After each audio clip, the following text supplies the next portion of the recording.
Welcome to Life Around 40 podcast, episode 17.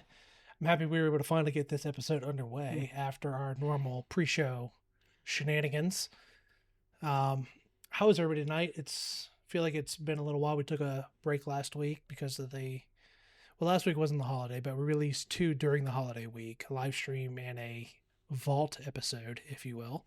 So we took a bit of a break last week and happy to be back. How you guys doing? Good.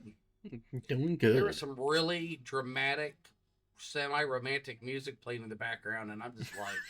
Luckily, I can't hear anything at all. It's got me fired up. I don't hear happy. either. It might be the women's deodorant you put on a second ago as well. Could be. Wait for Prince Charming to come through the door here and sweep me off my feet, man. Maybe when you put it on, that's when the music starts playing, and you're just like, Maybe. oh, this is so nice. Wouldn't it be neat if we had a soundtrack to life? I mean, would it get old, or would it be like... No, I think that's what makes movies so good, is like so engaging. It's like if you were like out running and the Rocky theme was playing, and I'd run longer. Well, no, I wouldn't, but I'd like to think that I would run longer. So yeah. But I'm okay. It was an interesting weekend. We'll get to that. And then it was a lot of phone calls today. I fielded 35 phone calls and several meetings. Ew. And if my phone rang again, I could start, shooting my gun off into the air in the streets. well, in Texas, you're fine. Well, yeah, in Texas, you're yeah. fine. That's a normal. Duty, you're not American. Yeah, exactly. So, in fact, it's more suspicious when you're not shooting your guns off in the air in Texas. So, is Drew dead? Not that He I shot his gun guns. off in 3 days. No, absolutely not. And they're all registered and good. So they are. Actually, they are. They are registered. Well, that's good. That's good. Even though I know in Ohio you don't have to register them. So yeah, I mean, if you buy one down here, you have to register it. But like I do have, I would say I have a family shotgun that's probably not registered because it's a single shot shotgun, and honest to God, I'd be afraid to shoot. Probably blow up. It's old. Hey, some of those old guns, they stand the test of time now. I'll tell you what, they knew what they were doing back then. So they did. Taylor, I see you're wearing a nice Christmas sweater. I love it. I think a Santa, some kind of fur Santa hat. Is it Canadian Santa? I don't know. It's just a Canadian Santa. Where do you get that from? It's like fur lined and. Yeah, it's that's hillbilly Santa. That is made out of a raccoon right there. It is, yeah. That's a fine hat. I think that's the Santa Jeff Foxworthy was always referring to when he was telling his jokes, was Redneck Santa. Oh, gracious. I used to listen to a lot of him when I was a kid. Him and Bill Engvall. Yeah, dude. Bill Engvall, one of the Bill Engvall. Some of the cleanest but funniest comedians. I mean, super clean. Didn't have to worry about listening to it in front of your kids. Yeah. So it's like, I love Dave Chappelle, but the girls are not ready for Dave Chappelle. You cannot play him in front of the children. No. I really like hilarious. Who was the bigger guy that drank and smoked cigars the whole time? Oh, Ron. Is it Ron something? Yeah, I think that's right. I know exactly who you're talking about. He still does some stuff. Yeah, he makes me laugh quite a bit. I heard, correct me if I'm wrong, you might know this, Drew. I heard Larry the Cable Guy, it's all an act. And he's not actually like that in real life. No, that is not his voice. I wonder how can he go back to his voice? At this point, I don't know. Yeah, it's clearly a show. No one actually really because I think Bill Engvall. I think that's who Bill Engvall is in real life. You know what I mean? But yeah, I heard Larry the Cable Guy absolutely. was is total joke. So it is. But yeah, I gotta. What the hell is that guy's name? Comedian Ron something. While you're looking that up, Taylor, how's your week? It's been going all right. Nothing too fancy. Just work and now getting some stuff situated for some like actual proper little YouTube videos that I want to do.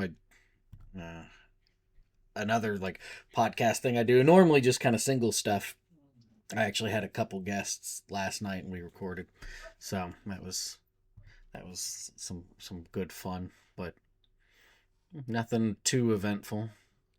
You know, it's interesting, Drew. We invite Taylor on our podcast every week, and we've never been invited to his. So I have once. Yeah. Shut up. And I did invite Drew. Invited. We just gotta didn't go. Okay. We just gotta figure out exactly what we wanted for a topic.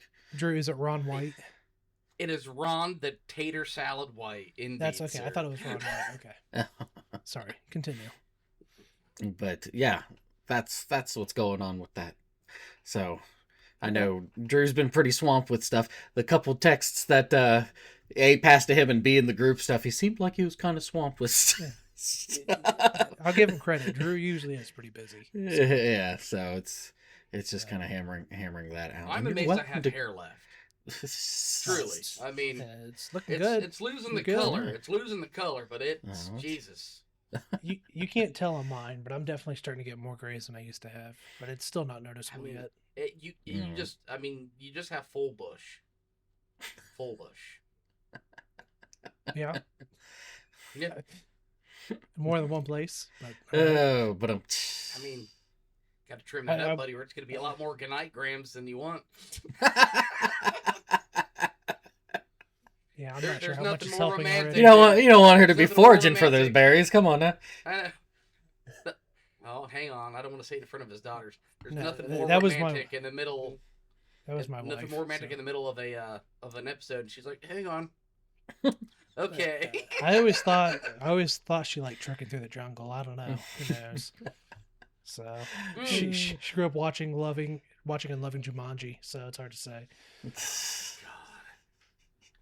But, oh gracious! Awesome. How about yourself, Graham? How's it been going? Third week into the new job. I was saying this is my fourth week into the job this week. One was a half week because of the holiday. It's going well. It's going really well. It's been good. A lot of mostly working right now. I was telling Taylor, for all the nerds to listen, I started One Piece, the anime. So the next 3 years of my life are pretty much done for. 3 years, probably the next 3 weeks with as fast as you're blitzing through that. That's true. So just some context, Drew. That anime currently has 1,152 episodes aired that I can Ain't that watch. A thing? I'm on episode 87 or something like that right now.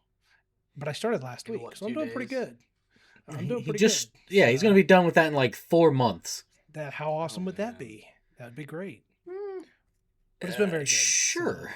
So, right now I go to work and then I come home and watch One Piece.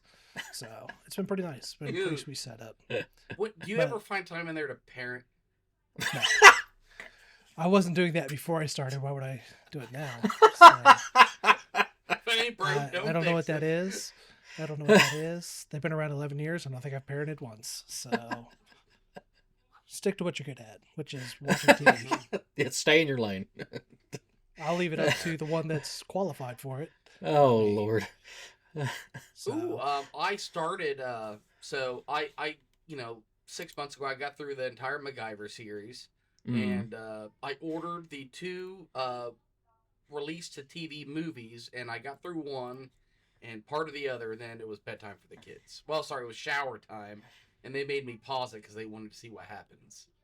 Oh, really but that's nice, actually, because I can't get if it's not Stranger Things, my kids want nothing to do with what I watch. So, like, I was watching some One Piece. I always watch it on my tablet or my phone because I know it's just going to irritate the hell out of my family because there's a lot of anime, Japanese screaming all the time in it. Everybody's crying or screaming constantly in that show, it seems like. But I was watching it on the TV the other day when my wife was upstairs, and every time my kids came in, they're like, "What's this?" I'm like, "One Piece." They're like, "This looks stupid," and they just walk out. So I'm like, "All right, whatever." Getting styled on by your children, Graham. 100% all the time. Yeah, if it's not Stranger Things, I don't want anything to do with it. So. Fair. But, I've never seen an episode ever of One Piece. Nor have I. Yeah. I'm not surprised. I don't think it's up your alley. And then I was telling Taylor I got this weekend. So I've taken the next step in my Japanese learning. Started the textbook route. So that's been Love you, kid. harder than shit. So makes you realize how stupid I am. That's really been about it. It's been, you know how you guys know, before the holidays, trying to catch up with stuff at work before the end of the year. And then, other than getting stuff ready for Christmas, it's usually kind of a slow time of the year anyways. So on a super funny short side note, Megan's like, Dean, he's in trouble. I'm like, okay, what'd he do this time? And she's like, he got through his math test in under 10 minutes. It's like, yeah? How'd he do? Well, he got a 100.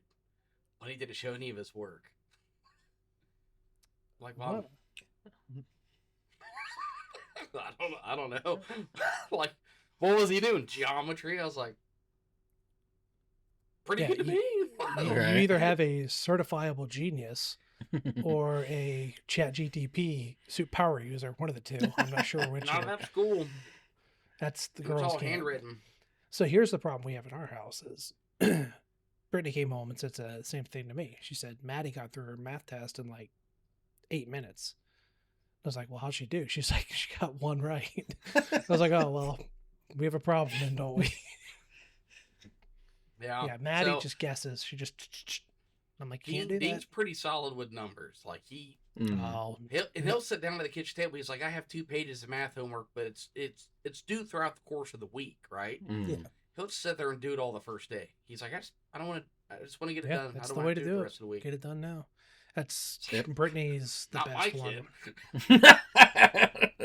You're gonna wait till the last minute.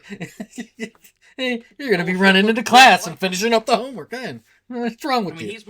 He's my physical clone, except for the glasses and the brain. Apparently, he's got Megan's brain. So that's neither. Here's the problem: neither of the girls are good at math either.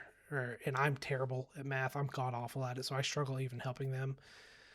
So the way we divide it is Brittany helps them with their math usually, and I will help them with their social studies, if I can say it. English. English. I help them with English too. So don't repeat after me. Yeah, do as I say, not as I. Do as I write, not as I say. So, but I'm awful at math. In fact, I had to go back through and reteach myself some basic arithmetic to help them with their math. So, like, how do I do long division again? Because I don't remember how to do that. I have a calculator that does that. So I'm actually very good at math. I act and portray myself mostly as a total dumbass, but secretly, actually pretty smart. Drew is, as they would say, don't think it's fool. Quite as. I agree you're a smart guy. I also wonder how much of it is an act, though. I mean, I think... My smartness? I think... Writing logical... No, you acting like you're not dumbass? Smart. I think a lot of that's pretty natural. You know, you know how hard it is to just try to be... Like, if I was trying to be serious more often, I'd probably be insane by now. Like, you'd be more probably like me. Yeah, we don't want that at all. The shit that runs through my head, I gotta like turn into Captain Dipshit just to survive. Like, what freaks me out is how many like, you could tell me your name, right? If I don't know you could tell me your name like 10 times. I'd be like, hey, dude, guy, person. Yeah. Hey, I'm the best. Oh, what's going on, buddy? How you doing? Right? 'Cause no fucking clue what your name is. I'm a bud guy too. I'm like, hey, bud. But tell me an IP address. Tell me some goofy fucking number. It's vaulted. It's in there forever. I used to be able to do that with...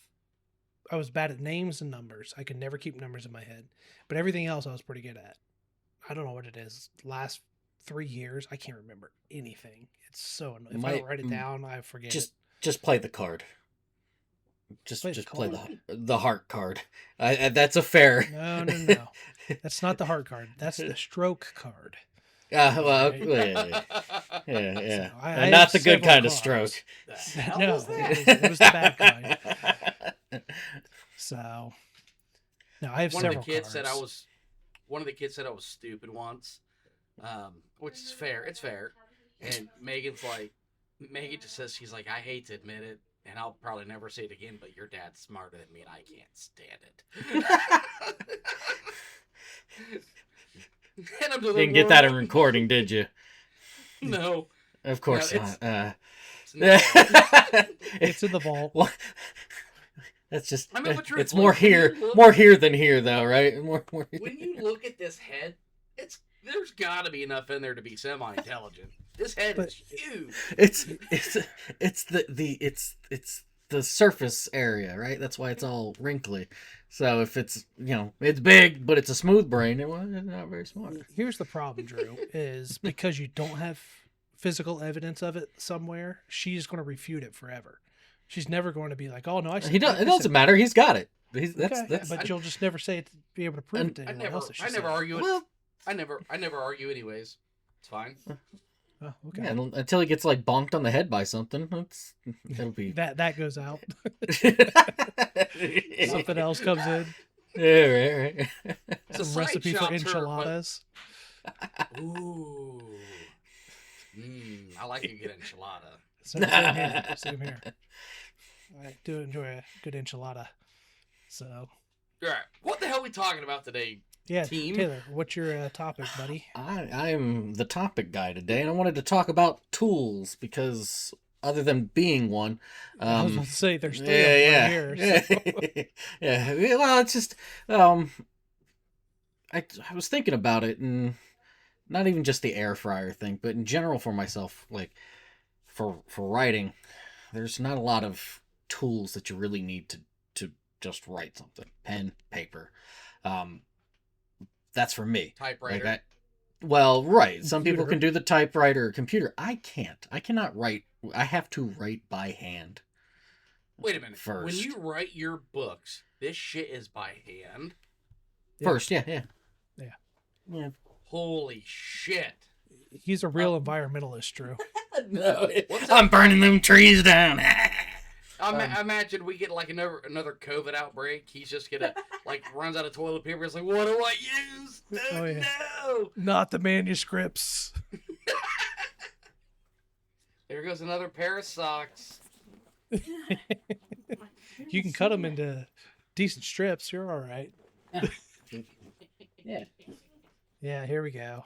Look at him just destroying the world. Oh, whatever. One page at a time. Running all the electricity and energy used for computers and stuff or any better. Hey, that's cool. That's fine. So, but this is, I'm working on. Oh my God. Is it college ruled at least? Yes. Okay, thank God. God. Like elementary lines, like just the biggest. That's God. the first one, and then working through on the second one. Man, he never really do what? Good. Oh, I thought I saw doodles in there. I wanted to see the doodles. Oh. I think I was just Japanese just bear all stuff. Over that book. Well, so this is for writing on the back of the page to just kind of make it right, neater and nicer. If you did it on a computer, I wouldn't have to worry about that. I can't though. That's my thing.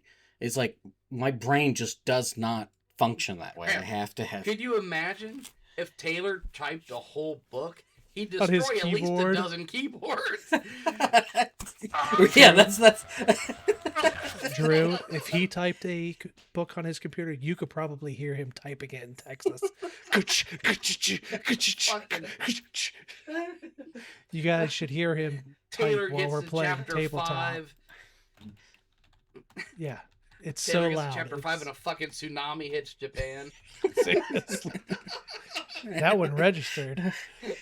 Oh, this Lord. Is how I type, you fuckers. Yeah, we know. Oh, but so loud. But yeah, so I know that's a very rudimentary just kind of start for it, but I cannot, for just a hobby, side project, whatever, I cannot use computers and stuff. Yeah, I got like a dictionary. I have a dictionary in the other room that I will open up if I want to, more so with thesaurus than a dictionary at this point, but that'll just kind of, I use a paper one. I don't like to use the computer and stuff like that. I think the process helps it stick into my head better. I can see it for that. Yeah, I can see it for that. Pencil? Pencil? Pen?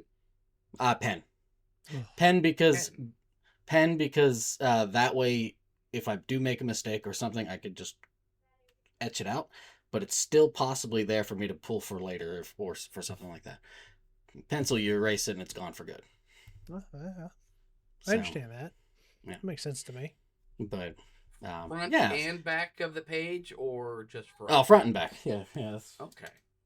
Oh God, he's going to show us the notebook again. Yeah, I'm going to bring out the notebook again. But yeah, no, it's front and back. Oh yeah, look at that. So, but and that's for the one I'm working on now. Like the first one was four notepads. This one's probably about 6 or so. Man, I feel like what would help you write better would be a quill and an ink jar. I agree. And I'd like to try to write with that. Like I've always kind of skewed away from it to be just like just a pen. Like usually just get like a very cheap pen and just write with it. Like I'm not too like I got to get this like certain. I'm now fascinated. Like, have you ever run out of paper during the middle of like just a fucking heater? Mm-mm. No, I have like plans accordingly. I mean, they're so cheap, right? Like I have like 10, 15 notebooks that I can just be like, okay, boom, and pull from that. Or I have blank sheets of paper. It's like, all right, we'll just do this for. Oh, so interesting. Have you seen the notepads that you can write in them, and then you can like stick them in the microwave and it's clean, ready to go again? No. Man. It's a real thing. What actually might work good for you, Taylor, is they make pens that you write on. They make notepads that you write on, and it transcribes it into a computer for you. That would actually probably, that's I thought where you were going through, not the microwave thing is fucking weird, but yeah, the one where you just my buddy had where you just write on it and it kicks it to the computer. That could be a good one for you. So the thing with that helps me to some degree, not fully, is that writing it by hand and then typing it out is kind of serving as like a way for me to flesh out and also you're editing it while you're typing it in. Not fully, because there's times where I am adding in chunks of stuff and then edit, but then you got to go through and read it again and edit and stuff. But you still miss things because human after all. But like that's kind of the slow, agonizing process. What do you type it with? Like your computer doesn't catch the errors in your fonts, not fonts, but in your words. Is he typewriter in this shit? Oh no, I'm using the computer when I type it out and stuff. I just okay. Yeah. I'm not doing a typewriter or anything at that point. Nor what did you learn? Did you learn to type on a typewriter? I had my mom had one when I was a kid that I would use, but it was more the old school, not the electronic one. Yeah. Where you bring it back over. Why he's such a bitch on his keypad. Yeah, he's like coming to input the shit. Yeah. Oh God, we don't need another example. Look, the whole desk shakes. Die, all of you. You made my desk shake. So forceful with it. So, you know why I could never do it the way you do it, Taylor? Is because if I hand wrote everything like that, I would never be able to go back and read it again. Because my handwriting from being so messy? My handwriting is so bad, I can't read it. I feel like I write worse than my children. And I used to... The muscles are atrophied. They're atrophied, man. Well, and Drew, what happens to me, and it probably happens to you too, is your brain is so far ahead of your pencil that it's possible. That my hand can't keep up with it. That's why I force it, because it forces me to focus in on it instead of trying to jump ahead. Keeps me focused. That's why I can't type, because I want to just kind of like, and it just doesn't. Yeah, you're too pages sometimes ahead of what you're typing. You want a word, but instead of like, continue versus linger, sometimes that kind of haggard pace helps a lot more. I feel like to try to. Well, you're the author. I'm not, so I don't know about author. So but I do write this things. Was riveting. Your process it astounds me. It really, truly. not even being facetious here. But I want to talk about the fucking air fryer. Like, can you talk about the fact that you won't use the air fryer? This is just... Well, like I said, I jokingly say the Luddite thing. Like, part of it's just there's just something nice about taking time to cook something, and I get it. We're in very different positions. You guys, you got a family. You got to be. Sometimes you just need to get food out on the table and stuff. But hang on, do you like pizza? I do. Do you ever have leftover pizza? No. Oh well, maybe that's why he doesn't care. Yeah. You guys just eats it all in one sitting. That's also part of it. Yeah. To like what Drew's saying, I love to cook, but it depends on what we're doing, Sure. what I'm cooking. If it's something stupid, yeah, I'll throw it in the air fryer. If it's something I really care about and I want it to turn out really good, then I'll cook. Mm-hmm. You know what I mean? Or there's a lot of things you can't cook in an air fryer either, or I don't want to try to. It's like you were talking about burgers earlier. I don't know that I'm ever going to try a hamburger in an air fryer. I'll be honest. They're great. They're great. I've heard that. I'd rather just cook it in a pan or a grill or a griddle. George Foreman, everybody. George. It's not hot plate, as it were. I've graduated from a George Foreman. Thank you. God rest him. I put my foot in one time when I woke up because I had bacon next to my bed. I haven't done it since. Wait. Roll that story back. This is the office. This is the office. Thank you, Are Drew. you bullshitting? Thank you, Drew, for catching that. I was running you up to catch it. I did it. I caught an office reference. Thanks, babe. No, when I lived with my grandma, she had a George Foreman, and I used to cook on it when I was younger. But I won't ever own one again. There's so much easier ways to do it. Made the worst fucking steaks in the world, but a pretty good burger. Yeah, the burgers weren't terrible. It was a pain in the ass to clean, and I don't know. Watch the whole commercial. I wasn't sitting through that whole thing. George Foreman isn't keeping my attention that long, so. But there's two kinds of air fryers, Taylor. Okay, there's two kinds. So you have the basket kind. Okay. Yeah. That would be horrible for burgers. It's trash. Period. I don't like them at all. But that is where you cook chicken wings. That is where you cook French fry. What? What do you mean what? I don't like wings. You don't like this is just such an eye-opening experience today. I don't like chicken wings. No. Is he even American? Have we checked? I have no idea. I think he spent too much time overseas. I've never. He's like, do you guys like eel? What the hell? This is American. I love eel. Eel's fantastic. Yeah, we don't eat eel here. All right. Yeah. We eat chicken wings. Hey. The eel is available. You can get it. It's pretty easy. What about camel's hump? Do you ever try some camel's hump? Nope. Is that a Chinese thing? I don't know. Probably a Middle East thing. That seemed like that was like a Rocky Mountain oysters kind of gag that I was. It is not. I googled this. Not that that's worth shit, but Megan and I got in a pretty heated argument about the movie Rush Hour, and he said eel and camel's hump, and she's like, "No, it's like camo hum." I'm like, oh, "That's not a thing. It's camel's hump." So then I had the captions on camel's fucking hump. Boom. And then I googled it. It's a real region. They just hate camels. I would have figured it would have been like a Middle Eastern kind of thing because there are a lot more camels there. Well, maybe because it's such a delicacy, there's not a lot over there, so they ran to the Middle East to be like, yeah, we won't be eating anymore. We're not a delicacy here, so. But so then you have the air fryer with shelves. Like mine has 3 shelves. I had the basket. There was times I wish I had both. But the shelving is great for, like, honest God, man, like, there's a steak bite recipe. It's fantastic. A lot of garlic, a lot of shit on it, but and you cut the steak up in little squares so it cooks quick, so it stays juicy. It's fucking delicious. Huh. You mean you Wendy's-fy your burger? Steak. Or what are we talking about? Steak. Oh, my bad. Wait. You make hold on. Wait a second. We're talking about steak here? You don't make, like, this is like cheap steak. Like, you cut it up into little cubes, you season the shit out of it, and it's like a 7 minutes in the air fryer. It's like a steak bite kind of deal? Yes. Yeah.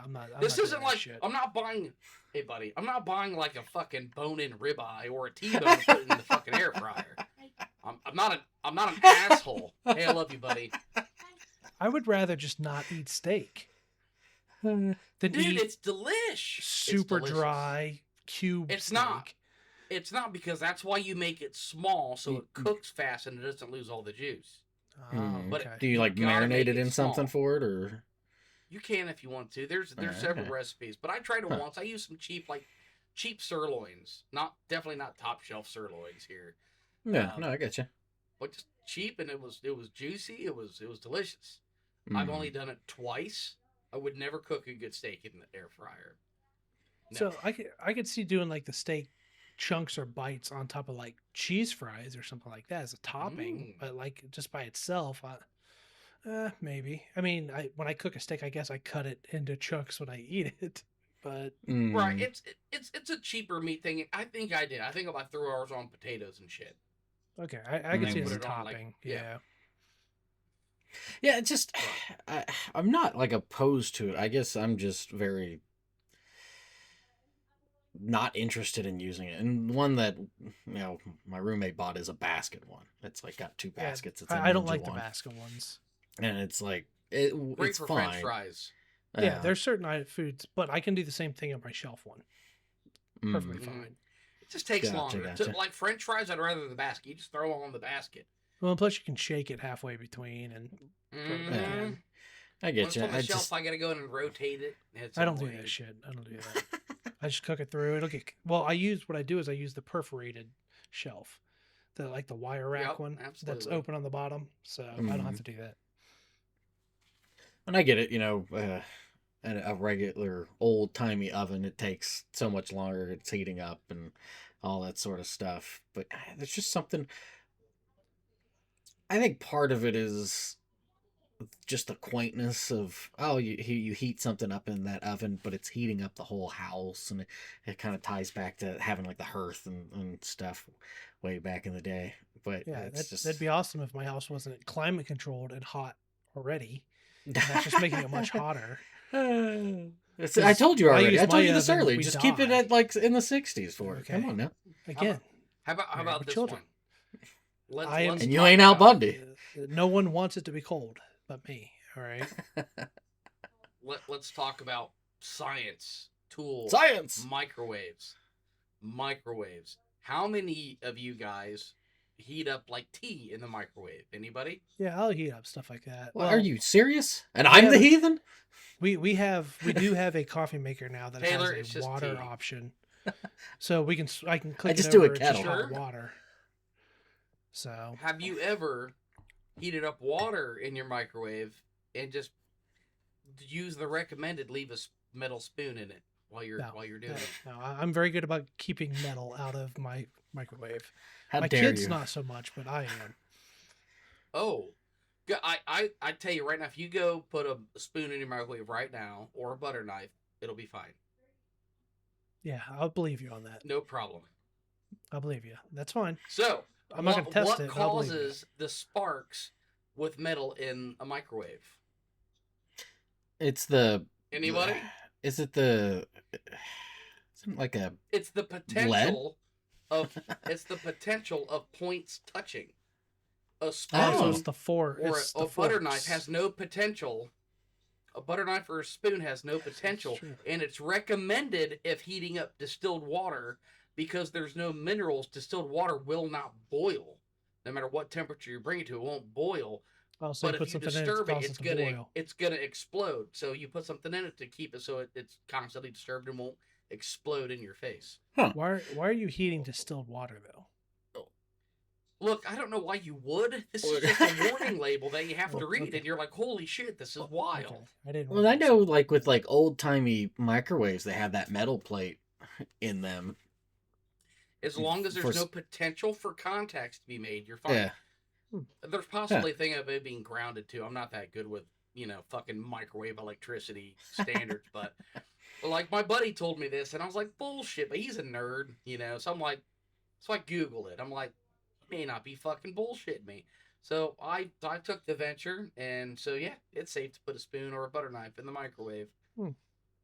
I cannot think of an instance where I would need to, but it's good to know. You want to heat that spoon up? Things it is actually recommended, which I thought was wild and is also not false. When you want to burn someone with a spoon, maybe. I mean, yeah. But that's the only reason I can ever think of it. So another one you brought up was like electric screwdrivers as opposed to just regular screwdrivers. Right. In my thoughts, and I think Drew leans more the way I do, is if there's something that can make my job faster, easier, and less work, I'm going to use it. Mm-hmm. Quaint has its time and place. And it's not every day, and it's not for everything. It's for very specific things that you are very consciously saying, I want to do this the old way or whatever. I have one piece to watch. I don't have time to hand screw things in. So, well, I was going to say I have things to do, but I don't. I have one piece to watch. The juxtaposition or the dichotomy of it is that, like, I'm for using power tools or something. Yeah, if I'm trying to build something real quick or whatnot. Mind you, even though I did just recently, I still got to actually work into it. I bought some wood whittling tools because I want to. He's not gonna watch this, but I want to try. Well, because what I want to do for my brother is make a chessboard for him. Yeah. So for Christmas one year, but so I want to hand make it because I think that'd be really really neat and nifty. But like for power tools, for putting together like a shelving unit or something like that, yeah, it makes sense. Like I'm totally for it. It is much more of the soulful, quaint kind of thing that I like to just skew away from that. But if it's something I need to get done quick to piece together, yeah, I'll use a tool. Woodworking with hand, very romantic. I get that. You know what I mean? That's a hobby. Romantic. Very romantic. Yes. Yeah, work that wood. Somebody's got to handle that dowel. All right. I see Graham making a pot now, like he's working with clay and Brittany's like up Ghost, behind him. like Ghost, like reverse Ghost, right? Like, yeah, I'm reverse Patrick Swayze as well in weight. So. You're more like the Chris Farley version. I am. That was a great skit, by the way, on SNL. Oh, Jesus. But I'll give you my perspective on power tools, okay? I do like working with my hands, right? I'm 42, so when I do like a lot of screwdriving, especially precision, I come home and my hands look like this, and not by choice. But they're wretched in vile agony, so I bought an electric precision screwdriver, so I'm just like, and I'm done. That is pretty awesome. So for me, it's become a fact of I'm just getting fucking old, and things hurt the more I do. Because when Graham, you've done panels, electrical panels, you're talking all there's 218 gauge little wires in there, and oh yeah. Next. It's electric precision screwdrivers. I remember wiring panels full of those. Yeah, and part of it is my job. I don't do any of that anymore. I walk sites and I quote stuff, build systems, on a computer. What was that? What was the bullshit site we did with that guy Chris Appleton? Chemical Abstracts. Mother with that like plastic coated cabling that every time we tried to strip it, it would like cut it, and there were nicks everywhere. This wire was thicker than my dick. It was the thickest wire, and inside the wire was like 100 other fucking wires, right? Yeah, it was awful. You had to cut it. You had to cut it with a razor, pull off a plastic sheet you could beat a fucking man to death with, right? And then inside, every pair is shielded, and you had to leave it like 15 feet long. Then you had to pull off each individual shield, stick it in a drill chuck, and twist it to his fucking desire in the drill. Yeah, he wanted to be wire candy. What a fucking asshole! I hated that job, guy. Dude. Was. I hate it. That's the site I actually blew up a panel because I let the shield hang down too low, and it swept the face of a power supply below where I was working, and it blew that thing right up. I hope he had to fix it. Fucking he did. Dick. I did. I had to fix it. No, but trust me, I have nightmares about that site still.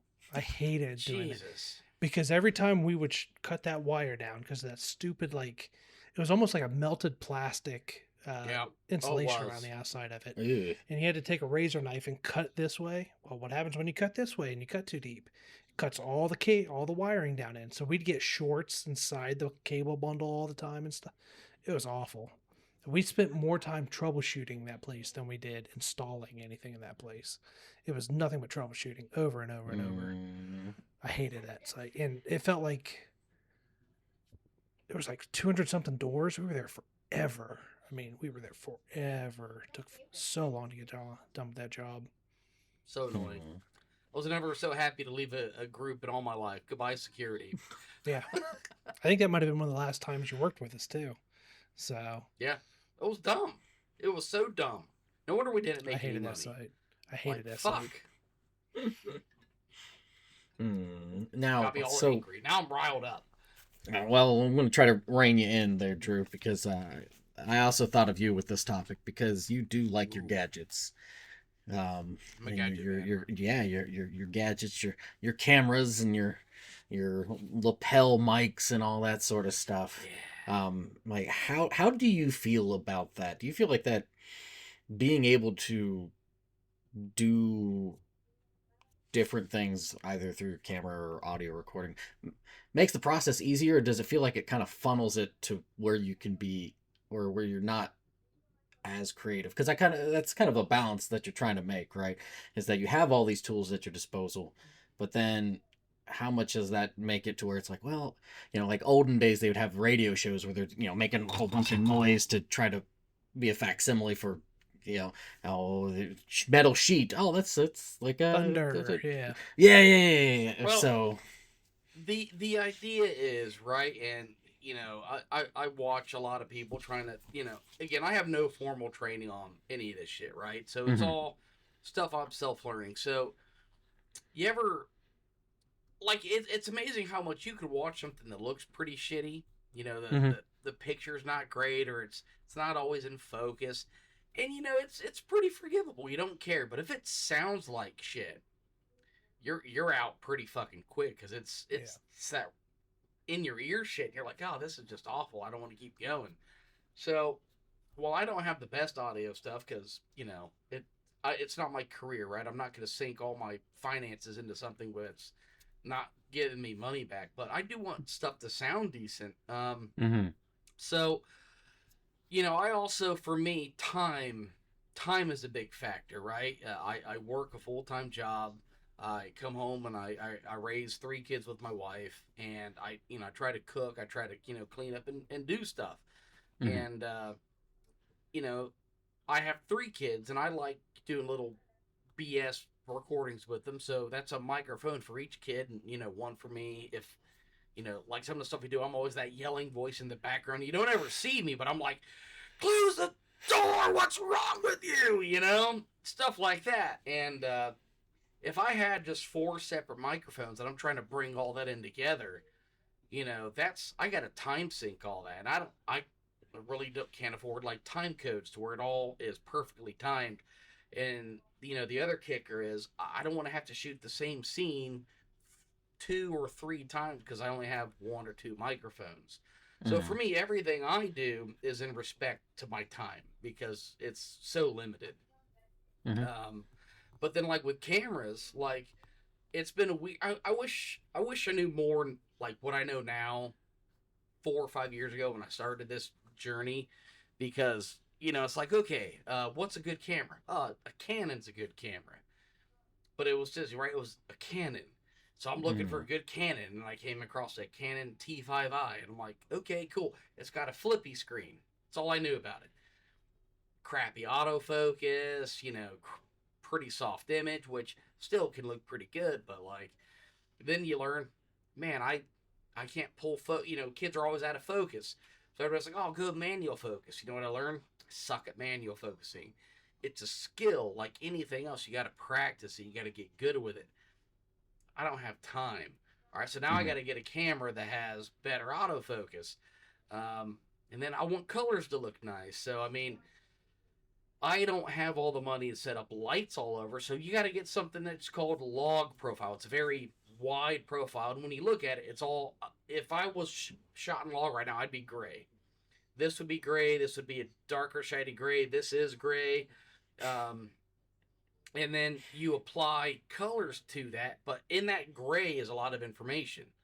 And so I could make it look like skin, I could make it look like some completely different skin tone, and you could really warp the colors with a log profile.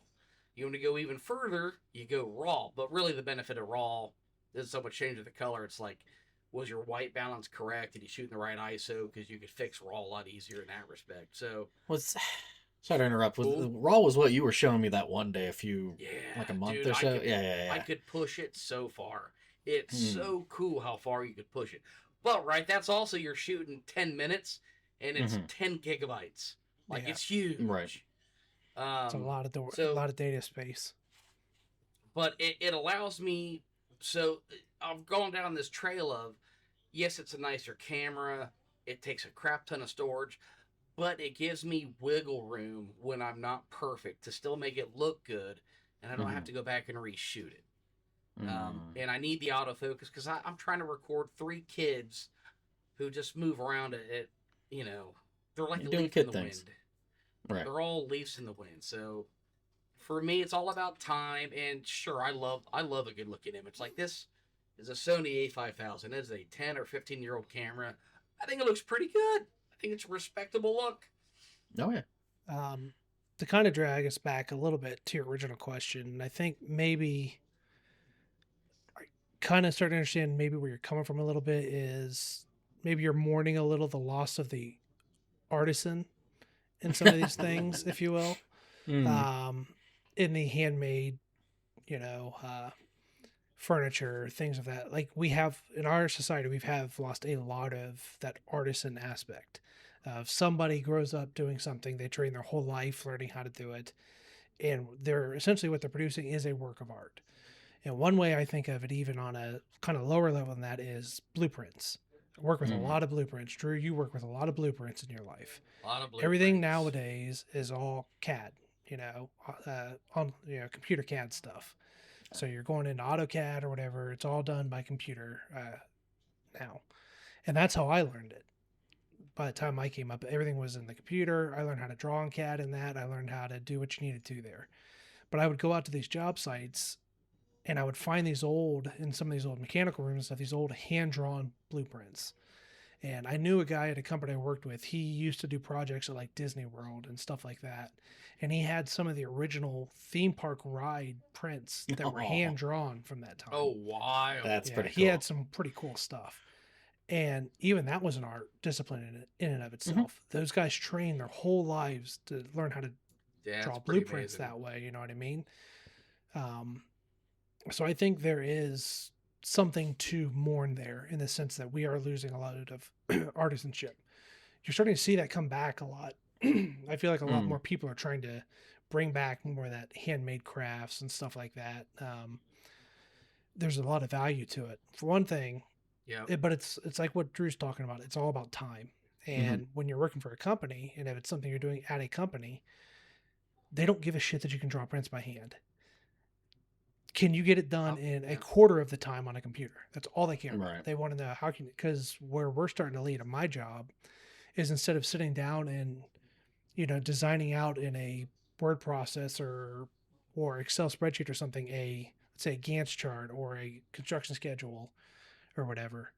Now they're teaching me how do I put this into AI and have AI design it for me? It's you're not doing it anymore. You're telling a computer to do it entirely for you. You're giving it the parameters. I've done it for submissions where they're like, you have to include a phase construction schedule of what you think this project is going to look like. All I did was go tell ChatGPT what I wanted to look like, and it spit it right back out at me. And I was able to put it in the paperwork and send it. So I think that's where a lot of this, and that's where you see a lot of mass-produced furniture and mass-produced everything. Why would a company pay you to create 2 pieces of furniture in the same amount of time they can create 50 on a machine? Right. So I think there is a loss there. There absolutely is. Unfortunately, we just live in the world nowadays where that's a hobby thing. That's when you have time to invest in it, you do. When I get it, that I think the ends up happening is that you by that being the case with work, and I understand that, yeah, that's kind of nature of the beast, so to say, is that people are not training themselves to be able to be that artisan in their own lives. So that, and if they don't have any direction with that, or if they don't understand that, say they don't have somebody like yourself or like Drew who has something like that they can learn that from, or at least see an example of that, to be like, oh, because you can kind of get away with that in certain jobs still. I would say that apprentices and stuff, yeah. Right. Or, well, I mean, just even just in small ways that you might be able to, perhaps there's just certain flares that you can do for something to quote unquote increase efficiency on something, or it helps in other ways, kind of, rising tide raising all ships sort of thing. Well, perhaps not. I think you're right in some respects to that. I think part of it is we don't live in a society that does apprenticeships like really at all. Like you said, there are a couple careers where you can do that. Yeah. When we have new technicians come in, we have them shadow older technicians, or look at journeyman electricians working with master electricians, learning stuff. So that still happens, but it's not like it used to be where you got out of school and you went and worked for somebody full time and learned their trade so they could pass it on to you. The other thing is, when you're trying to do it personally, because you're not being funded through a company or for work, it's incredibly cost prohibitive. Hand woodworking tools are incredibly expensive. Most stuff that's used to make artisan crafts are not cheap, and they take time and money to build up what you need to create that. Not alone just the practice, but also the money you're going to need up front to get into some of that stuff. Some think of it, we may be talking past each other. We probably are. Because, well, you're looking at the goal and the, like, what the results of the process is. I'm focusing on the process itself, right? Like, if you're doing it for, for just, for example, Drew's making videos and stuff for his kids, it's not necessarily that he's doing that to, you're right. And he's doing it. He could springboard it to, right. Like same thing with me with the, I know I'm like motioning over here. They're over here somewhere, those tools. But my wood whittling tools. I'm not expecting to make super duper great pieces of art. It's more just the process and that sort of thing. And I get it. Everything in balance, or trying to balance it. But on the same hand, I don't know. Well, that's why I think balance is kind of boring. That's why I said earlier that stuff is a hobby, and there's a time and place for that thing in your hobbies. When it comes to your regular life, it's very hard to have that stuff. Yeah, which is why we have the air fryers and stuff, so I can get my kids food before their homework and they have to go to bed. So, I can tell you, I went around for 2 days and I shot film, like photos. It was so much fun. Like, I didn't know if they were going to turn out right. You take the picture and you don't know till days later. Half of them turned out meh, and half of them, I'm like, there is a. I hate to get artsy because I see those guys in all black with a scarf and a dipshit hat. I'm like, the artistry in this photograph. It's like, mommy of the picture. But my God, it was like there is a life to certain like photos you take, right? There's formats, something about it, right? That's different than, hey, this ultra sharp picture I took with my $2,000 camera. Like, hey, this was a Goodwill film camera, and like, picture has a soul to it. Like it's real. Like there's a look to it that you can't get with a modern camera. And I would love to shoot 10 minutes of a movie with film. I don't think I could afford to process it. I don't think I could. And you know what they're going to give you back? They're going to give you back an MP4 or an MOV file. Like, they're not going to send you a reel of film that you put on the thing. I'm sure they will for the right price. So, yeah, nothing that I could. You're going to pay for it. You're going to pay for it, but I'm sure they will. No. So. It certainly is. Yeah. Je ne sais quoi, as it were. Yes. Yeah, but I mean, dude, I have an idea for a short film in mind. I'm really excited for. It's going to involve a child who, did just something stupid. Like I'm going to say all the dumbest shit. Like my oldest kid's 11, by the way. So I'm like, oh, what happened? Like, did you wreck the car again? No, I didn't. I didn't drive the car through the garage again. Oh, okay. Well, did you hit a baseball through the front window again?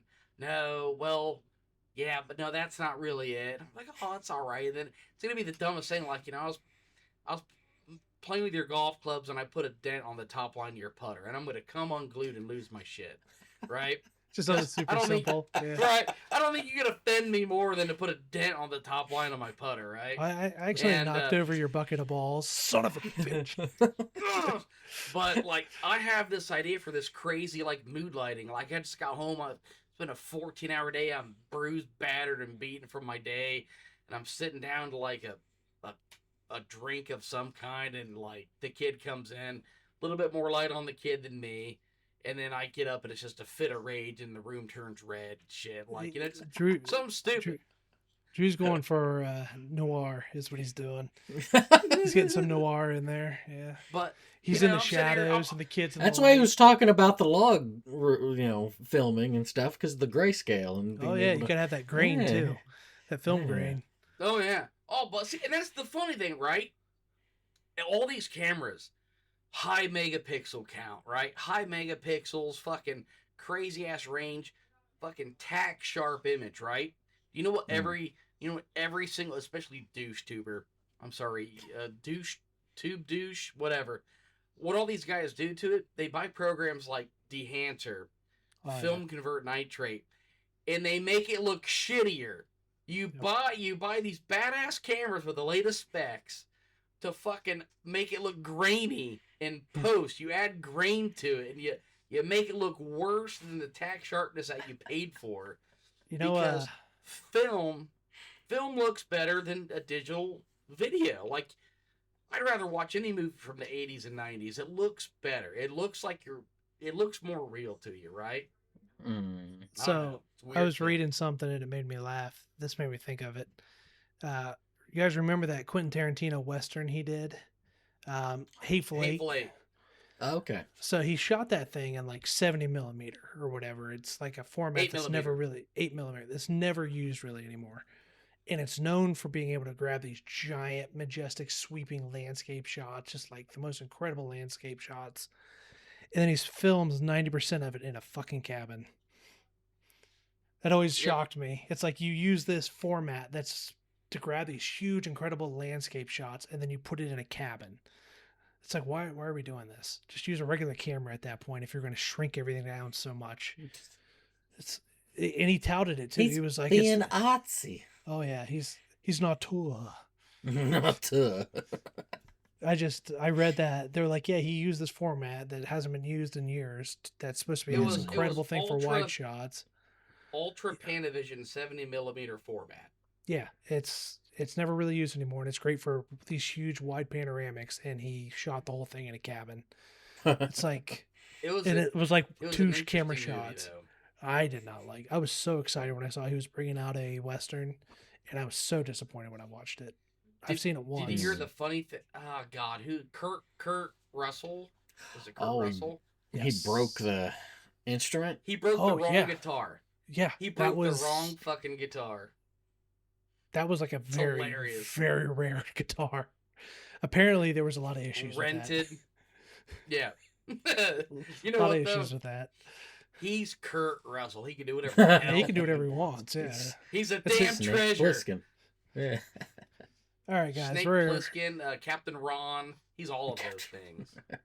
We're at an hour, so let's go ahead and move into our top three. Bounce over top three. Oh my God, top three in under 30 minutes. Here we go. All right, so my topic today is top three, and my top three is going to be top three hidden gems. Now, it could be almost anything. What is a hidden gem to you? Rhinestone. Cowboys. Lapis. Anyways, emeralds. we don't need to listen to Graham the dipshit. So I will start out with Jesus. Help me with him, Lord, for he's an idiot. He knows not what he does. Anyway, so I'll start us off with my first one. It's a movie, and now I don't know how widespread the movie's known, but it's one of my favorite films. I'm sure Taylor's never seen it, but it is Equilibrium. I know it is another movie where Sean Bean dies. That narrows the down. Everything that he does, I know, right? But it's Christian Bale before is this he was Batman. Is this a good way to describe it? Is it's a pre-Matrix Matrix kind of? At least the aesthetic of it is, because it's like a futuristic movie, isn't it? Yeah, it's a little bit of futuristic movie. So basically, it's a society got pretty low, and so they banned feelings. So everybody has to take feelings, pills and shit to suppress their feelings. And with that, there's no war, but there's no love and no art and no blah blah blah blah. So Christian Bale is God, it's not a Templar maybe. I can't remember his job title, but his job is to basically just kill anybody that has any kind of feelings in the world. And lo and behold, he gets feelings himself. But he's plot twist. But what's really neat though, and it's one of the most unique takes on it is, instead of using swords, which he is good with, they train with like gun kata. So they have studied the most like effective positions for a man to fight with a gun to kill multiple targets. And this is how they train to like shoot guns. So he takes all these badass poses with guns and just kills like rooms full of people. And it's dope. It's so cool. Okay. I've seen it before. It's been a very, very, very, very, very long time. And I've only seen it once. I think on your recommendation. So. Yeah, so for me, right, there's a lot of movies out there where like you got this hero and he always has this ultra stupid moment where a guy puts a gun in the back and says, "Hey, I'm gonna take you down." And he's like, "Oh, you move too slow." It's like, oh, come on. Just pull the trigger and the movie's over. Jeez. This is one of the few movies where the badass is just a badass. And, like, get out of his way. Or just let him do what he wants because he's going to kill you otherwise. But it's a fantastic movie. Lots of murder, lots of mayhem. Fantastic film. Hidden Gem, nice. Equilibrium. Yeah, I don't know anybody else has ever brought that movie up to me but you. So... Taylor, I highly recommend a good watch. Good luck. Okay. Good luck. Equilibrium.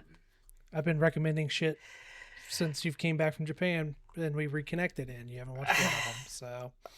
What? How's Chrono Trigger coming? That's not a recommendation. Thank you, Drew. Okay. I'm watching One Piece. I'm busy. What was it? What was it? The Equilibrium. No, that's in my head. I was thinking of the things that Graham has suggested. One was the Primal thing, which is great. Probably nothing good. Great, dude. But here's the thing: you would love Primal. He suggests these things, but he's like, "Hey, it's on Netflix and stuff," and I don't have Netflix. I'll send it to you later. I don't have any of those things, and I don't. Share it with your mother. So you brought. She doesn't have it either. Actually, you brought this up before. Samurai Jack. Drew, Samurai Jack. Great move. Great show. The guy that did Samurai Jack did Primal. Honestly, very, very good. It's like I'll send it to you. It's prehistoric, like a caveman and a dinosaur. It's great. It sounded interesting, but like it's great. It's very good. I still have Castlevania that I haven't finished watching. The only thing saving you today is that badass shirt you're wearing. Yeah. Just which Final Fantasy this is referencing? Can you tell? It's SNES for sure. Uh-huh. I'm gonna say 4 or 6. Well, I mean it was 4. Yeah, because you got Tella hiding. Where's Tella? Tella's somewhere on here. Oh, there he is. No, that's not Tella. Where's he? I'm embarrassed to say I've never finished the game. Oh, that's all right. Is that Tella right there? That don't quite look like Tella. You got Sid, Kane. I definitely own it on the PSN network, but I've the Spoony Bard. This is the Spoony Bard, where the memes back in the day, the proto memes. This is your Spoony Bard. Engaging content. Let's move on. Thank you. All right, give me your top 3, Burns. Give me one. All right, my first one is a food.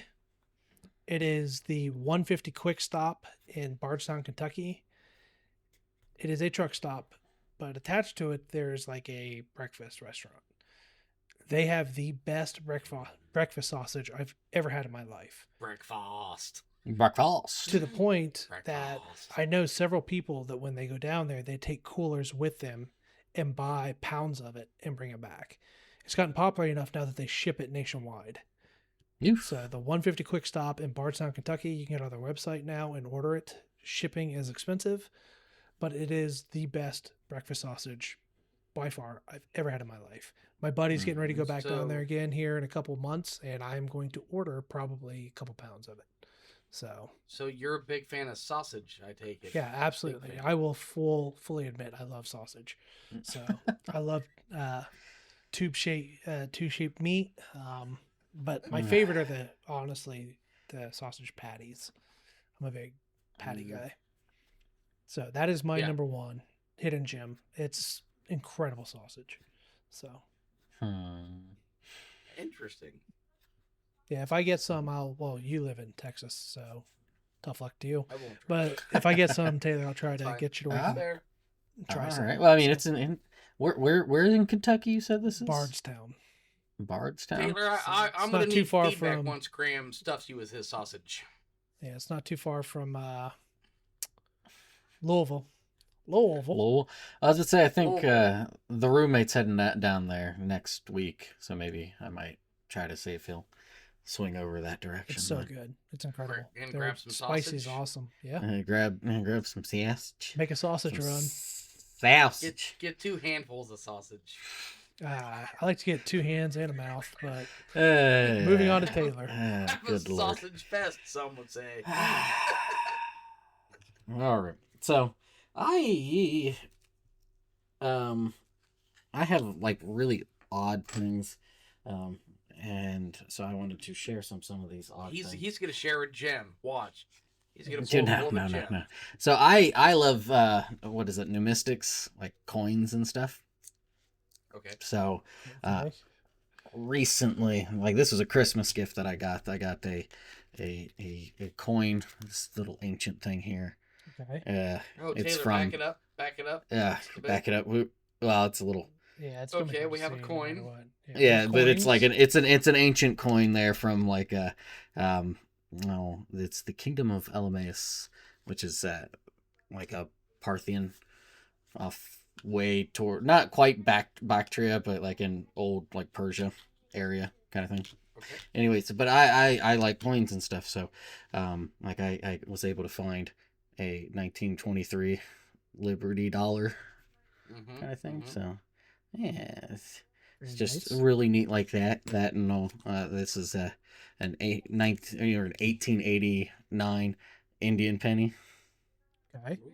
So like I myself like to find like little odds and ends like that. So coins and stuff that are, you know, like this here. I don't know if I showed these to you when you were here or not. I think I might have sent, but getting like Confederate and North Carolina dollars. Try to spend that at your local grocer. right. But that is when I went to Gettysburg, and I'd probably go pick out something like that again. But just kind of like the coins and stuff. I've got a whole. You can't really see it. Right Taylor? there. There's like a big jar. I got a big old jar of coins and stuff. Oh God, he's getting them. Just in a pickle jar. This is all like wheat pennies and half dollars and dollar coins and stuff. But I bet that's a dill pickle. It's just kind of something I like to collect. It looked like a dill pickle jar. Yes. It is a dill. It's a Mount Olive. Well, it's mild banana pepper rings that I cleaned out. Oh. Yeah. So don't Taylor, smell like it whatsoever. I have a quarter. Okay. Not even trying to be a dick here. My dad was on a construction site and he was tearing out some old concrete, and in the concrete he found a 1915 quarter in nice condition once they broke it out of the concrete, and I still have it. Yeah. So yeah, that's that cool. one was neat to have. That is pretty neat. It's like when you flick it, you flick it in the air. Completely different sound than a modern quarter. It's really neat. Mm-hmm. I'd imagine, yeah, because it's got all that silver content and stuff. That's I think part of real money. Real. Right. Well, that's just I think part of the, I don't say allure, but just for like this, Liberty dollar. It's 1923, and to have it still be in a pretty good condition, like how, it's 102 years old now, like. There's some guy out there right now watching you hold that with your greasy fucking hand. Oh yeah, and he's dying livid. Inside. Yeah, he's livid. He's dying inside. Good. You want to know where I keep it, buddy? But yeah, so like that's something that I know it's like hidden gems for me. I guess maybe a little bit more of like a personal thing. So like I randomly found that like somebody gave it back to me for change somewhere. I think. That's awesome. Like, I'm probably bet it's worth way more than $1 too. Oh yeah. Oh right. So. So that's when you said hidden gems, that's kind of where I went with this. So I've got a couple other things though. But back to you, Drew. All right, so my number 2 is, and it becomes a number 2 after several hours. It's food. It's based out of Columbus, Ohio, a gem on Cleveland Avenue, Torita's Pizza.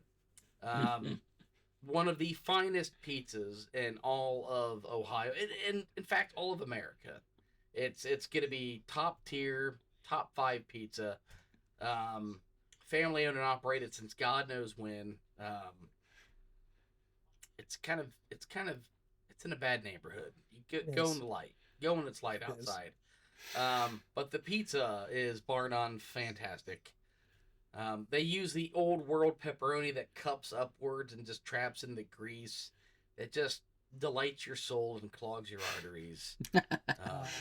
This was actually on my list as well before we started the episode, but I was like, Drew, I think we probably have the same one, so I went ahead and removed it. But it is also one of my favorite hidden gem pizza places.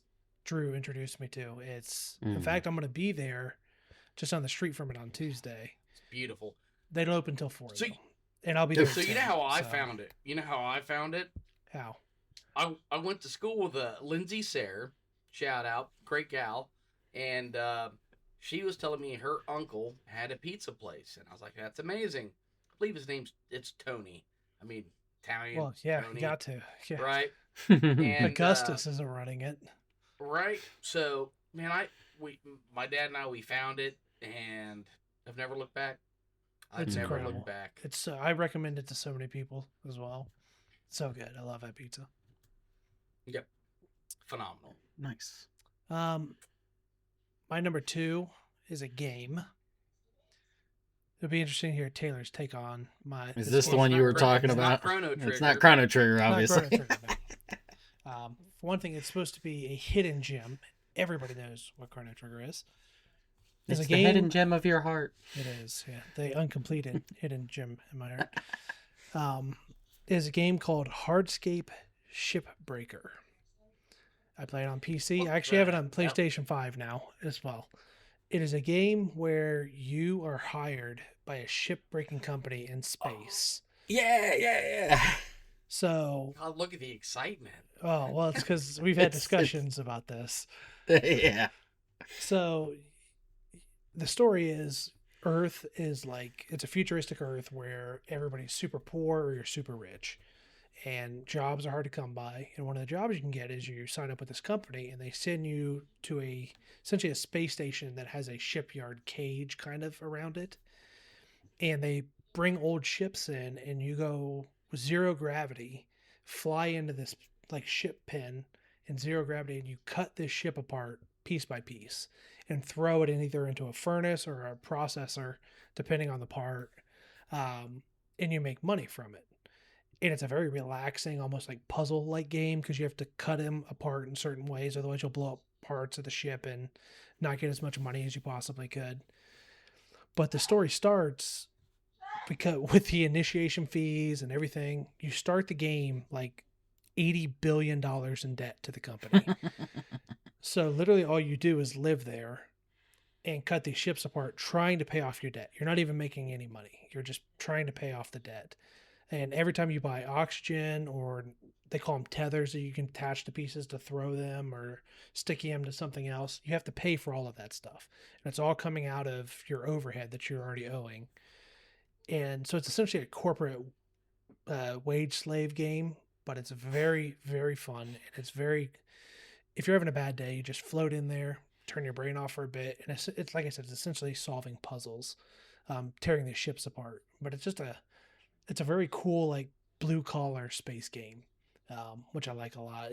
That total like steel worker kind of union feel to it. It's a very fun game. So I would say I like it. Hard Space Shipbreaker is not many people know about it, but if you like that kind of puzzle thing, and the 0G in it feels great. You're floating all around it and going inside of it to get under panels and cut stuff out.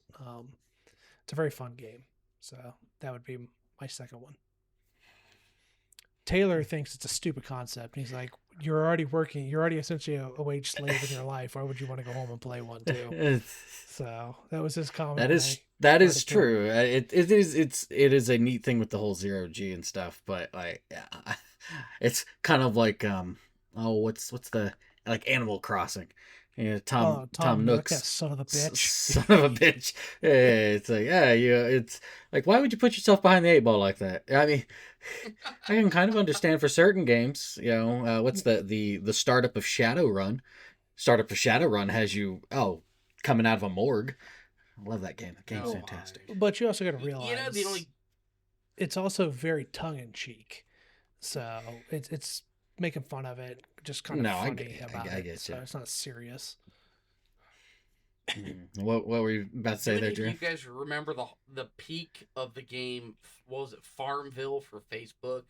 Like 20 fucking years ago. I know. Like how crazy people went over. Right. Will you friend me so I can expand my farm? Oh, I remember that. That's so annoying. So annoying. Get those stupid invites. No idea. Yeah. No idea. Never. I just came up with a great idea for my next top 3. I gotta write that down. I just came up with a great idea for my next top 3. Boy. I'm excited now. All right, so my final one. I got my number 2. Oh, well, it wasn't. You skipped me. Go ahead. It wasn't, but so I have a bottle cap that's got a Gundam on it.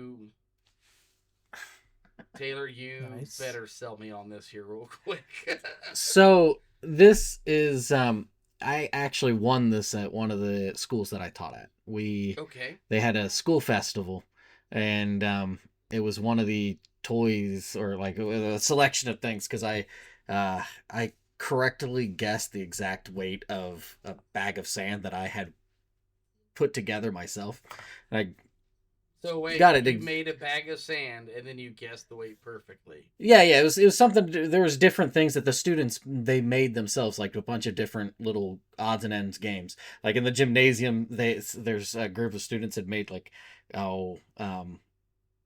cardboard monster cutouts that they were running with, and you would throw beanbags at to like a la Monster Hunter kind of thing. What I heard was he attacked his own students. Yeah, it was fun. That's what I heard. Sounds like a good time. I think every school should have that, honestly. It was the succession of that. The guessing the correct weight was kind of what put me at the top of the leaderboard, and I was able to, and I picked this little Gundam bottle cap thing that I was just like, oh, that's really neat. I'm not a big Gundam fan or anything, but it was just it's a nice little warm memory and stuff. And I know that there is probably some Gundam collector out there that would slit my throat for something like this, but very possible. It is mine. He essentially went he's in line with a coin guy right now. Yeah. He essentially went to a school Chuck E. Cheese and he got enough tickets for the Gundam figurine. So yeah. Did you play in the ball pit? That's the real question. I did. Piss and sadness. Yeah, horribly unhygienic. That sounds gross. All right, Drew, what do you got? All right, yeah, Drew. My final one, and what inspired this topic for me was, it is Birmingham Golf Club in Rusk, Texas. So you were just telling me about this one. For everybody that has no clue, my friend Dan just flew down. He has a conference in Dallas, Texas, and he's like, Booger hey, Dan. And I'm like, well, what up, dude? So he goes, hey, do you want to get together? I'm like, yeah. I was like, you're flying to Texas, dude. Let's find a golf course. You golf pretty much year round down here. So he's like, all right, man, find a course. I was like, great. So I'm busy, so I'm looking off and on between it. I just find, hey, between here and here, find me a good golf course. It was 2 hours and like 20 minutes for me. It was like an hour and a half for Dan. I was like, perfect, because it was really well rated. So as I'm pulling up to this place, I am on a gravel, grass, and leaf road. And I want to call it a road. I'm like, shit, am I on someone's private property? Am I on a road at all? Or did someone take a four-wheeler up here one time? Or is this a cart path? I don't know. Now, as I'm going, I see a golf hole, and I'm like, shit, am I in the fairway? I don't know. Like, I'm just not sure. But the GPS says I'm in empty space. I'm like, well, this is good. So I keep driving, because occasionally you see a sign, Birmingham Golf Club. I'm like, 50-50. So I pull up to a house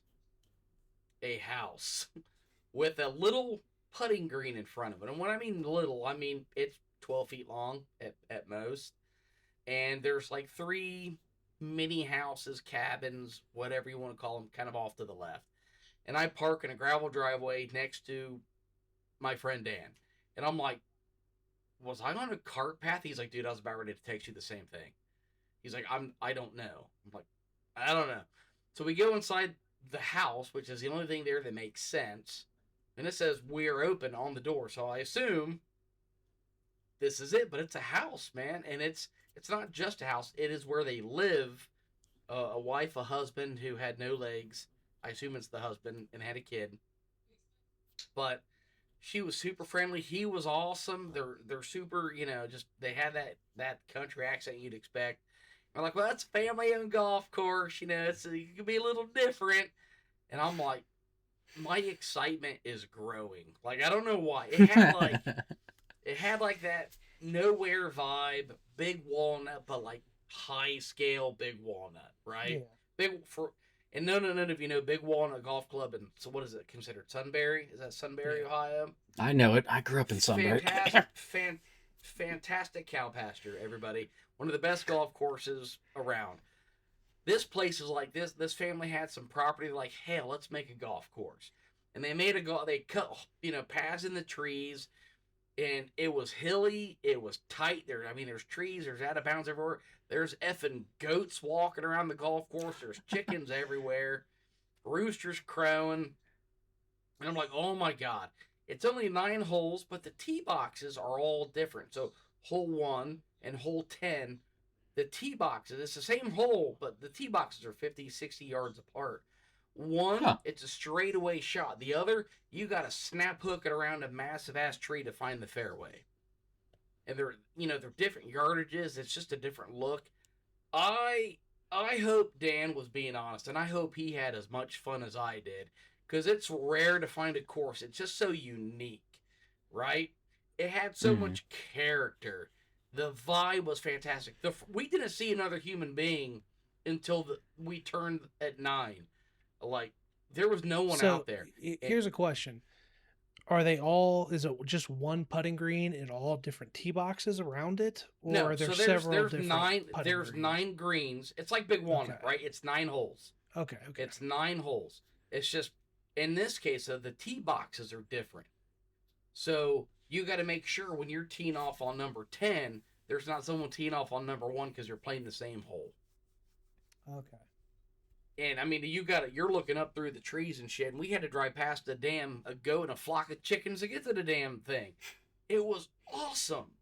But the vibe was amazing, dude. Like, we passed one group, so when we got through the 9, there was only one group out in front of us, because we got there like 9 o'clock, right when they opened. And it's still cold in Texas. It was low 50s when we got there. It may have been the mid 60s at best when we left. But, like, those guys, there was 5 or 6 of them. They had 3 kids with them. They waited. As soon as we caught them, they waited for us so we could pass them, not be slowed down. Super gentlemanly. Anybody out there, take a key there. If you're slow, let faster players go through. Yeah, let them play through. But just, the vibe was amazing. And then to top off this amazing day of golf that we had, I asked the proprietor, she goes, if you want a good meal, go to El Charro or this, barbecue place. So we go to El Charro, right? I take my friends to authentic Mexican restaurants, not bullshit places in Columbus, okay? So we go to this authentic Mexican place, And we come to find you don't get one drink, free alcoholic beverage with your entree. You get two alcoholic beverages with your entree. Dan and I each get an entree. I got the street tacos. I got El Pastor street tacos, 5 little mini tacos. Amazing, by the way. And I get 2 margaritas with it. I drink the first one. The second one's still possibly sitting on that table because I'm like, I can't drink another margarita. I have 2.5 hours to drive home. So I couldn't touch that some bitch. That's hilarious. So I had one drink. We were there for an hour and a half. I'm good. But it was, if you talk about a perfect fucking day with a friend, man, like it was awesome. It was truly a hidden gem. Graham, if you ever come to Texas, I'm making you drive 2.5 hours. We're going to Rusk, and we're playing Birmingham. When you first were describing it, it made me think of Spud Run that we've been looking at. Where that's the vibe. Because, so you don't know, Taylor, Spud Run is down by Chillicothe, I think. Chillicothe. So. Oh, this is the one you were talking about renting out a place out in the middle of the okay. It's an Airbnb that has a golf course attached to it, and the golf course is just on private property, like this one, a family property, but it's one putting green, but there's 9 holes like around it at different lengths and like approaches and stuff. And when you rent the Airbnb, you get that course for that whole time you rented it, and no one else can play it. So you get the Airbnb, you pay for the Airbnb. All the golf is free there. They just ask that you tip and like leave a tip and maybe a little bit of money to help them maintain the course because it's just some guy maintaining it. It books out almost a year in advance, which is crazy. Yeah, but people rave about it. Like it's so sought after. But that's when you were describing it, made me think of that kind of feel. So I'd say that's unique. The vibe. It was awesome. It was a great time. That's great. But you don't get very often in golf. Golf is very, I feel like, cookie cutter a lot of times. It is. It's very commercial, right? All right. All right. My last one is a band. It's a band called Electric Callboy. I don't know that you guys have ever heard me talk about this band. It is a band out of Germany, and they do what's called, it's like hard electronicore. Could be wrong there. It's essentially heavy metal mixed with like electronic music, and it's really I love both of those genres. Really great band, hilarious. Well, that's one thing. Their videos, especially their more recent videos, are absolutely hilarious. They're totally tongue in cheek. They're goofing around. That's one of their songs is called "Pump It Up," and it's a gym workout song. But the whole video is them dressed in like 80s spandex and like those old 80s music videos with the weights and stuff and like doing it. But they go from like this really upbeat kind of almost club techno to like insane like headbanging heavy metal in the same song back and forth. It's very good. It's hilarious. I love it. So that's a really good hidden gem band. Fans of Electric Callboy absolutely love Electric Callboy, but not a lot of people know about it. They've done tours in the U.S. and stuff, so they're not super unknown. But if you like metal at all and electronic music at all, Electric Callboy. Start with the YouTube music video of Hypa Hypa. You'll be shocked. It's great. It's so good. I love it. So that's my third hidden gem is Electric Callboy. Okay. I'll send it to you. Been around? I want to see this. Yeah. Yeah. They Hypa Hypa is the best introduction to them because it's so over the top stupid. But it started, I want to say 2016, maybe something like that. They used to be called Eskimo Callboy, and they had a different singer. But then they brought in a new lead singer where they started to get like the more goofy stuff. They used to be more just traditional. And then they started getting the more goofy stuff with the more electronic stuff. And that's when they switched their name to Electric Callboy. So, but they really blew up, I want to say, around 2021 or so. Mostly because YouTubers were doing reaction videos to Hypa Hypa. And it really spread their name. So that's where they really blew up. Whenever you say that, I just think of, what is it? Is it Finnish, Norwegian, for like, or Dutch maybe? Huba Paiba. What is that? Like good morning or something like that. Huba Paiba. Yeah, they're German, so it's a great band, really good. I'll have to send it to you guys. Hypa, pretty and I like ya. So good, so good. I feel amazed already. I think we need the Graham version of this instead. Oh, I could sing the whole thing. I'd record that. Make that our hidden gem. Taylor, what you got, bud? All right, I'll shift gears. Pick an indie game here for last one, and it is called The Last Spell.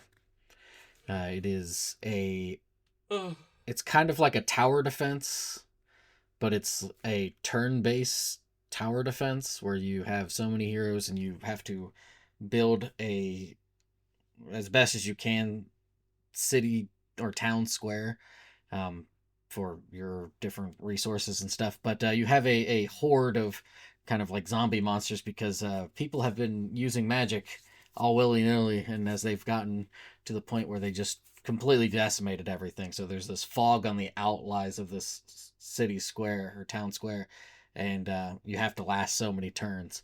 And each night, the characters you have so many actions and movement, and then the enemy goes and stuff, and you're just trying to protect that so many rounds per night for so many nights. And then at the end there's like a boss, so like the first town you do this for, they're like 3 harpy bosses, and it gets pretty intense. I really like that game a good deal. And it's just a really fun way to work my noggin to be like, okay, because you get different types of weapons and the weapons have different abilities. So not only do you have like you can have somebody have a sword, but their secondary weapon can be like a pistol.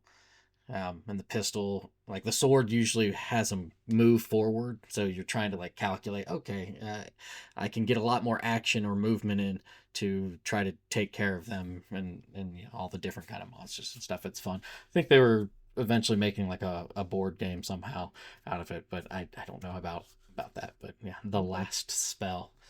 The music's really good too. Like it's pretty intense. I think I used it for some of the tabletop stuff, but okay. But I have to check that out. Sounds interesting. Yeah, I'll send you some of the link stuff for it. But yeah, it's one of those that I really like, and yeah, if you want to waste a little bit of time, I'm all about wasting time. Trust me. Right. So, but that's it for me. All right, then, guys. What you got, Drew? I'm gonna give one quick special shout out. Fun Factory Hobbies in Mount Gilead, Ohio. Graham, for you especially. Taylor, I don't know how close you are to Mount Gilead. He is a board game store. So we stopped there again, the wife and I, on our trip to Ohio. And we grabbed a couple new tabletop kind of RPGs to do with the kids. Mm-hmm. And we're very excited to get into it. He is a hell of a nice guy. He has a hell of a store with so many games that'll make your head pop off.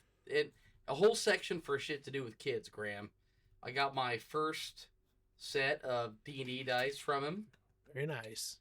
So, an official set. But, dude, he's got some great games in there, and I recommend a good stop. I have to go up and check it out. Fun Factory Hobbies, Hidden Gem, Mount Gilead, Ohio. Hell of a nice guy, too. Awesome. Yeah, I'll definitely have to check that out. Take the kids up there. You should. It's fun. He has so much shit. You'll find something to do there. Perfect. All right, then, guys. Let's go ahead and wrap this up. It's getting late. So wrap it up. All right. Thanks for tuning in. Make sure to check in the description for the links to our social media and podcast sites. And we will catch you on the next one, episode 18. So, all right, gentlemen. Have a nice evening. Peace. Toodles.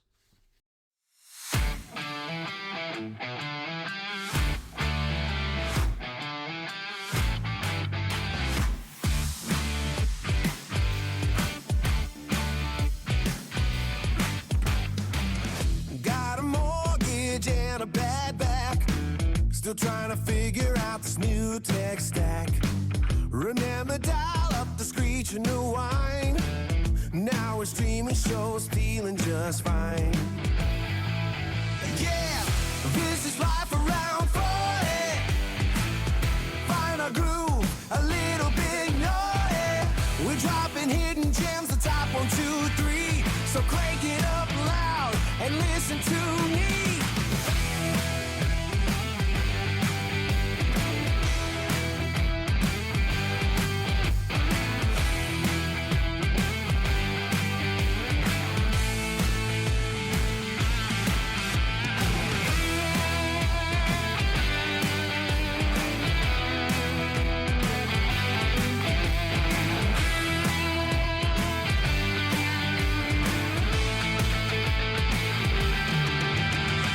Restaurants to movies to video games, we're sharing all the secrets, calling out the names. It's more than just talking, it's a state of mind.